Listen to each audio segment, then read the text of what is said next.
Was Darrell Brooks Jr. wearing a clip-on tie during the Waukesha Christmas Parade trial? What's going on, everyone? This is Christian Duke. You're watching Sight Sounds Flavors on YouTube, sightsoundsflavors.com. If at any point during this video you like it, please give it a thumbs up. It really helps the channel.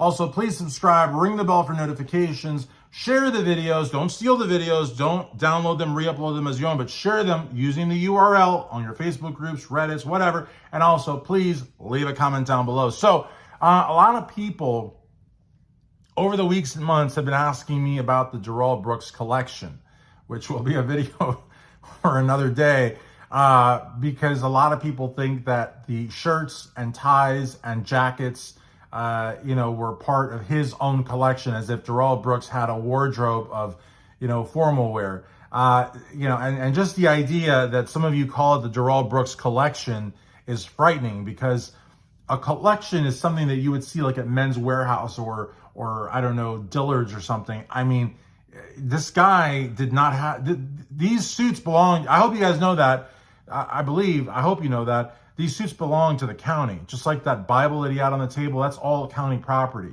And so that's why some of the shirts, if you notice, are a little baggy on him. You know what I mean? He did not have like a tailor. He did not have like a closet of suits that they brought to him from Milwaukee. Those are not his suits. And a couple of people have said that they like how he tied his tie and what kind of a knot that is. And I've very discreetly removed your comments so that you don't look stupid, because if I leave your comments up, you're gonna get like 30 people like ragging on you for being dumb. And again, I know that you're not dumb. You're just maybe not as perceptive. But Darrell Brooks Jr. was wearing a clip-on tie for most of his appearances. That was not actually tied. It was like a clip, and it goes in like that.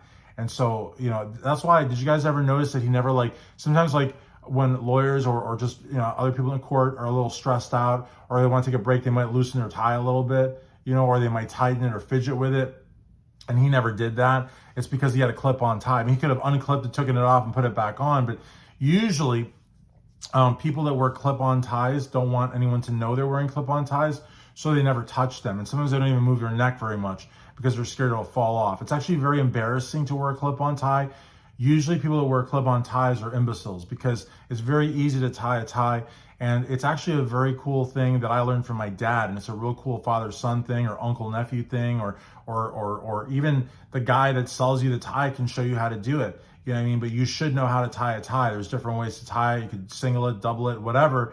But the reality of the matter is, usually people that wear clip-on bow tie, well, actually, a bow tie is different. That's different now. Excuse me for that, as I'm not calling the bow tie wearing people idiots. But you should also know how to do a bow tie as well. A bow tie is a way of tying a tie. That's also a tie. It's not the same long tie, but it's still a tie. But the reality of the matter is that, and then there's like extra long ties like what I wear because I'm really tall. But I mean, just the idea that people would think that Darrell Brooks had his own like set of jackets, blazers, pinstripes, is crazy, because not that he couldn't, but this is a guy that dropped out of high school, never held a job. I don't believe he ever served a day in the military. He didn't go to college. I mean, he didn't hold a job. I think I said that. Let me say that again. He didn't hold a job. Let me say it like 10 times. Because I think that's part of the fact that, he didn't work. His mom kept bailing him out, literally. But, I'm just here to say that when I see these comments, it's just, I feel like usually after a dozen of them, that's when it starts to become possible video ground. You know what I mean? Like, some of the comments that I've made videos off of have over 2 or 3 dozen comments that fall within that same sort of realm. I have not received 3 dozen comments from people talking about Darrell Brooks's tie or suits, but I have received well over a dozen. And it's scary to me, because when somebody says the collection, it seems like you're either trying to upsell it or like you want to maybe get them. I mean, I feel like there's people, like, for example, I know this is kind of weird, but like those orange t-shirts that he used to wear in court, there's a lot of strange people in this world. A lot of strange people. And if anything, the internet has helped kind of like shine the light on them. Not that they're bad people. They're eccentric people for sure.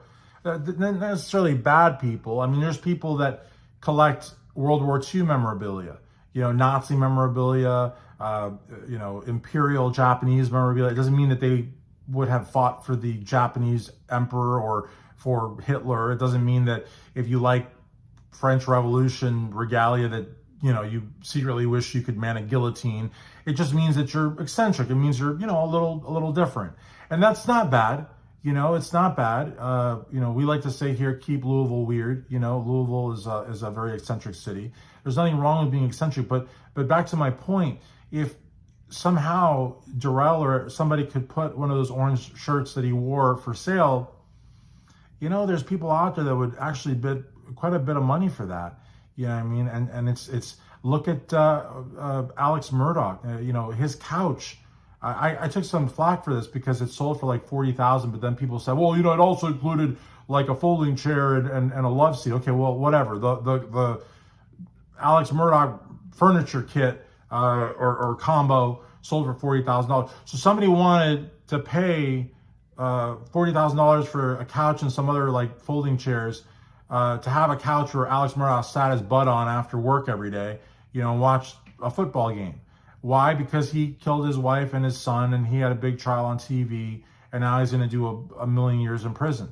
That doesn't mean that they like the guy. It doesn't mean that they approve of what he did, but there's some sort of weird connection, because why would you pay $25,000, $35,000 for a couch under any other circumstances, but for the fact that it happened to have been owned by somebody that killed half his family, more than half his family, and it's sick, it's depraved, but maybe it's neither or, maybe it's just an eccentricity, but it's just weird because, when I see somebody say the Darrell Brooks collection, it makes me feel like you're actually thinking about everything he wore in the context of something that you could buy all at once, because that's what a collection is. There's people that go out and buy the entire collection, and so it's just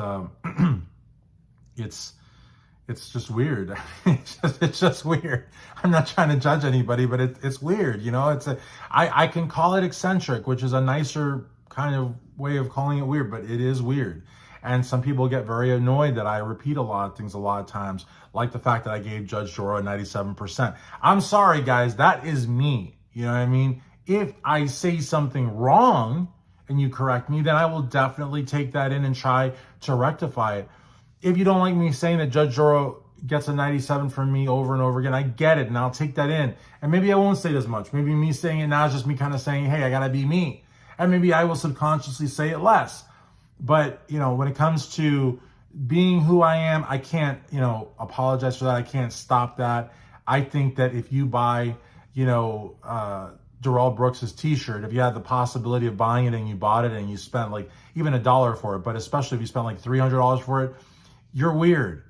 But I can also call you eccentric. I don't want to lose a friend. I want to make a friend, but I also don't want to be anything but who I am.